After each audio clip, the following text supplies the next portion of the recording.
Having now discussed the role of Motown in black pop in the mid-1960s, let's now turn our attention to Soulsville, USA, Stax and Southern Soul. In order to start our discussion, let's take a look at what was happening with Atlantic Records. Atlantic Records is one of the most important labels that we talk about as we talk about the history of rock music. Of course, they're there at the very beginning, even before rock and roll, with releasing records in R&B. They're very important in the first wave of rock and roll, that period between 60 and 64. They're very, very, very important there with, you know, Benny King, the Drifters, a lot of those kinds of records. And so Atlantic Records, it's important how they morph. And we're going to talk about what happens with them here in this period in the 60s. And then, of course, as you get into the late 60s and the early 70s, they become one of the labels that signs a lot of the really big rock and roll acts. Led Zeppelin, yes, a lot of those groups signed to Atlantic Records. But for now, what's happening at Atlantic Records is they're starting to make the transition from sweet soul to Southern soul. Sweet soul, remember, is that style characterized, again, like Benny King, the Drifters, acts like that. That's a very kind of elegant, restrained, kind of smooth blending of rhythm and blues music with strings and sometimes Latin beats, that kind of thing. Southern soul, however, is a lot more of an enthusiastic kind of music. It's a little bit more unbuttoned. Its gospel influences are right there on the surface, and so it's seen as maybe a more spontaneous and raw, although the recordings are oftentimes quite refined, most of a raw kind of form.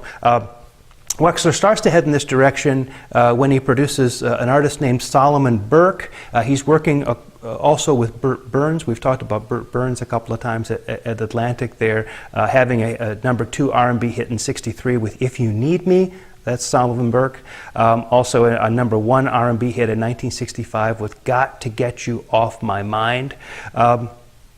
But one thing that Jerry Wexler, one of the guys responsible for Atlantic at this time, starts to find out is that in addition to producing his own artists for Atlantic, they can have pretty good success if they find R&B hits that have been regional hits and license them. We've talked about this idea of licensing hits nationally. So Atlantic could rebrand a song, buy the licensing rights off of one of these smaller labels, and really make something that had been a regional hit into a national hit. And so they started looking. Wexler started looking for these kinds of things, looking for these re-releases as another possible way of bringing out hit records with Atlantic Records. And he starts to get into a relationship with Stax Records from Memphis. Now, Stax was formed in 1960 by Jim Stewart and his sister Estelle Axton. So you've got the Stewart as the ST part of it, and the Axton is the X part of it. You put ST and X together, you get Stax. Based, as I say, in Memphis, Tennessee.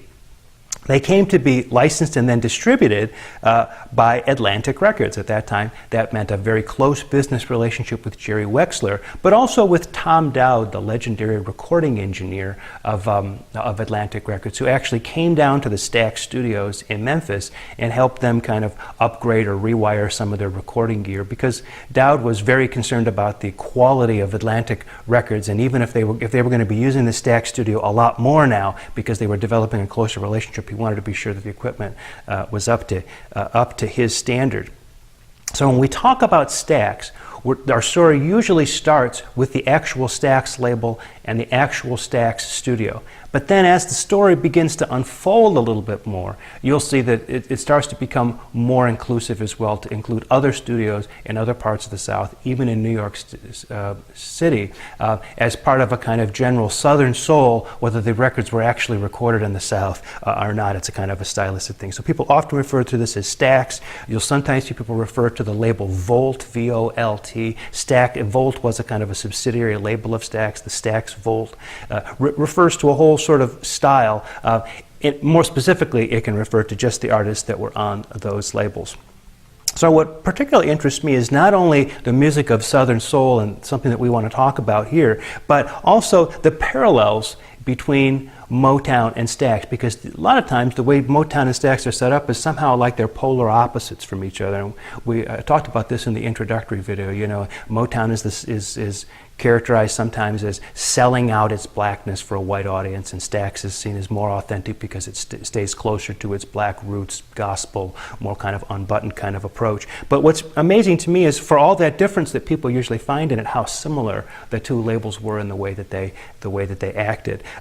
First of all, it turns out that there was actually devoted songwriters and producers at Stax, although not in the same kind of organized way that Berry Gordy had done. We had Isaac Hayes and David Porter working together as songwriters and producers for the act Sam and Dave, and we also have Steve Cropper, the guitarist in the studio band, working pretty closely with Otis Redding. So there is a sense in which you've got some people writing songs and other people doing performing. The biggest parallel, of course, is the studio band. We talked about the Funk Brothers with regard to Motown, but with regard to the Stax studio, that is the specific Stax studio in Memphis, we're talking about Booker T and the MGs, and these guys, all four of them, kind of legends in the history of black pop music. Booker T. Jones on the organ, Steve Cropper on the guitar, Duck Dunn on the bass, and Al Jackson Jr. on the drums. Booker T and the MGs had instrumental hits on their own. Green Onions is maybe the most famous of that. And they were the backing band